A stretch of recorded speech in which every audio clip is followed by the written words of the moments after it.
Modern love has developed a strange timing problem. We may spend 10 years preparing to marry someone, then one evening, after one argument, one person says, "I think we're done." How can a decision that takes years to make seem to collapse in minutes? Did people suddenly become less loyal? Did marriage become disposable? Or is that final argument only the visible crack in a wall that has been weakening for years? Because here is the first twist. People are not simply marrying later and divorcing faster. In many wealthy countries, divorce rates have stabilized or even declined. The real mystery is psychological. Why does entering marriage now feel like launching a spacecraft, while leaving it can feel like pressing an emergency button? To understand that, imagine two people named Maya and Alex. They meet at 23. They like each other immediately. But liking each other is no longer enough. First, Maya wants to finish university.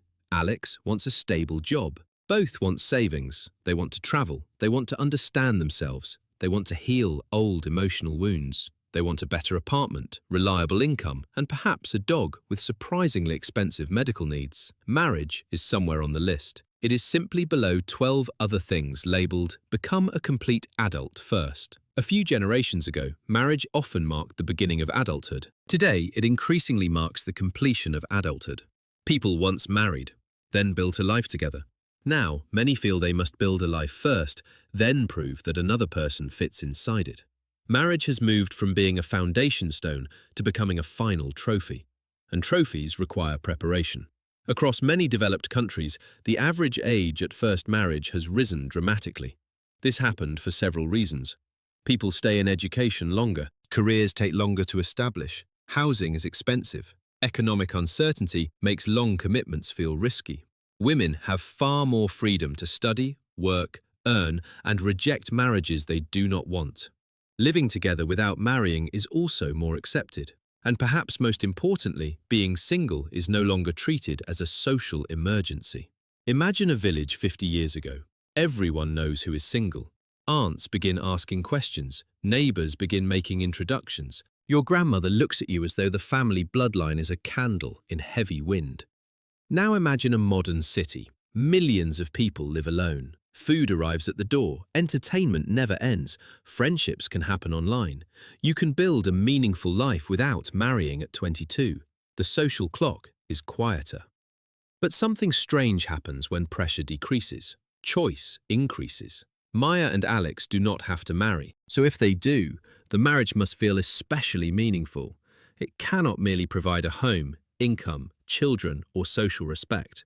It must also provide romance, friendship, emotional safety, excitement, personal growth, great communication, shared values, physical attraction, financial teamwork, adventure, peace. And somehow, the correct answer to, "What do you want for dinner?" Modern marriage has been promoted from a practical partnership to an emotional headquarters. One person may now be expected to become lover, best friend, therapist, motivator, travel partner, financial planner, and witness to our deepest self. That can create extraordinary marriages. When two people meet those needs, the relationship may feel richer than many marriages of the past. But there is a catch. The higher the building, the more maintenance it needs. A marriage expected to provide everything can feel like a failure when it provides only something. This is where the first half of the paradox appears.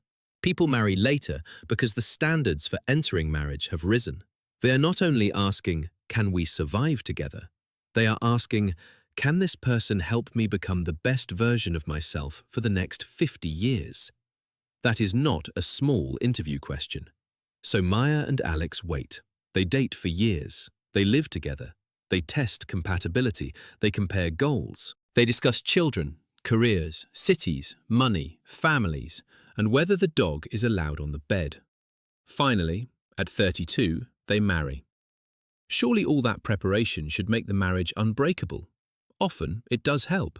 Marrying very young is generally linked with greater instability, while greater maturity and financial security can reduce some risks. But waiting does not remove every problem. Sometimes it creates a different one. By 32. Maya and Alex are not unfinished people building one life from scratch.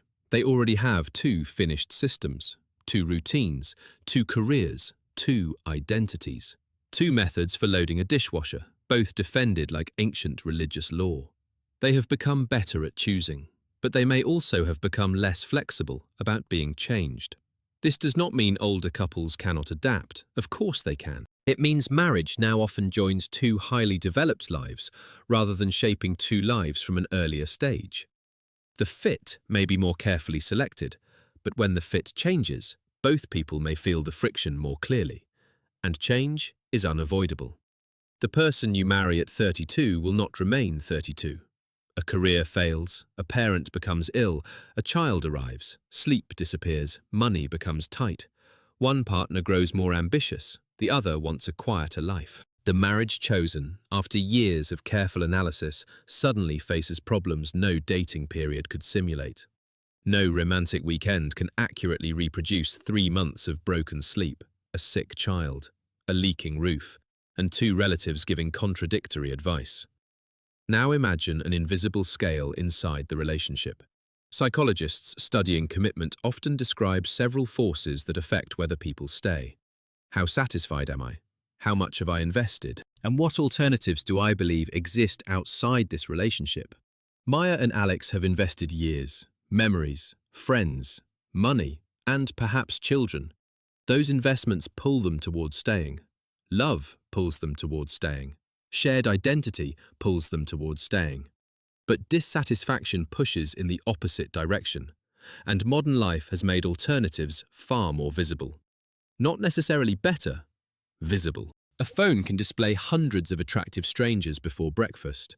Social media displays other couples during vacations, anniversaries, and perfectly lit breakfasts. It rarely displays their silent car rides, unpaid bills, or arguments about laundry. So Maya does not compare her real marriage with another real marriage. She may compare it with a highlight reel. Alex may do the same.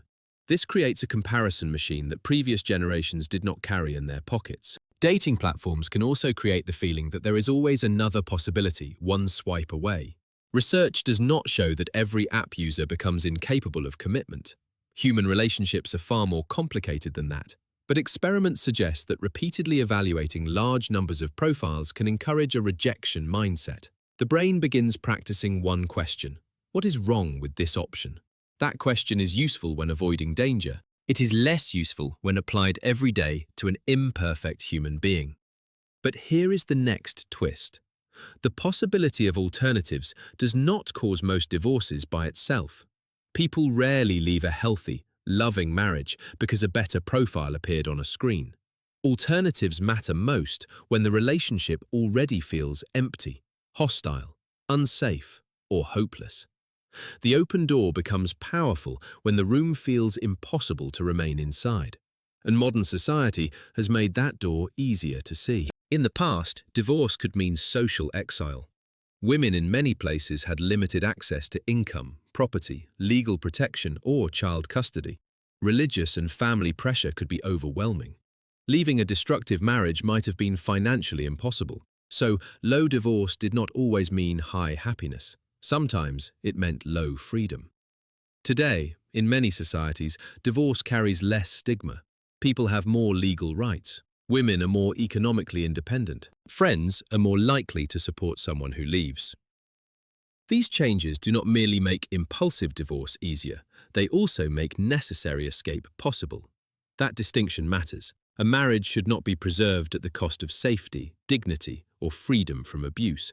Staying is not automatically noble. Leaving is not automatically selfish. The health of the relationship matters more than the appearance of permanence. But even in ordinary unhappy marriages, the final decision often looks faster than it really is.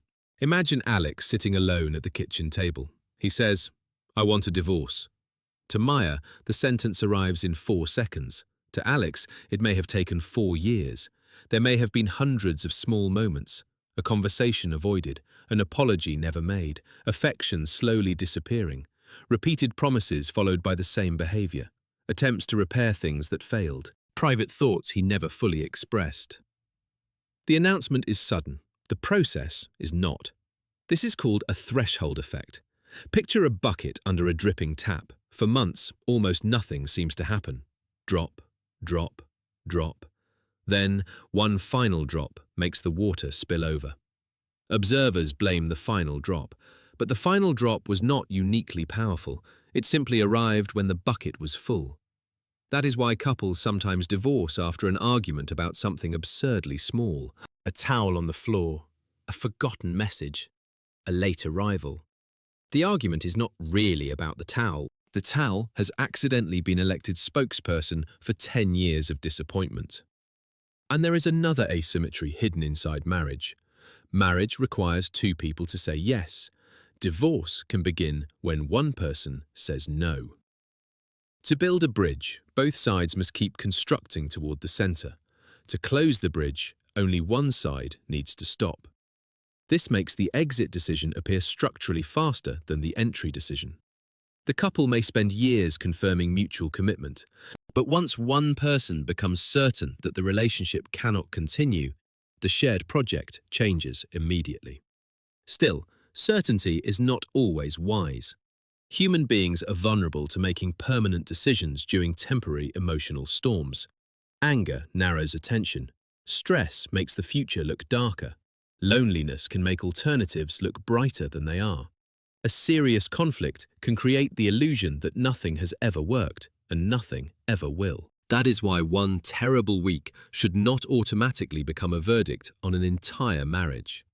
Some couples recover from periods that once felt impossible. Thoughts of divorce are not always predictions of divorce. They can be warning lights. A warning light does not mean the vehicle must be abandoned. It means something needs attention. But ignoring every warning light because the journey is important is not wisdom either.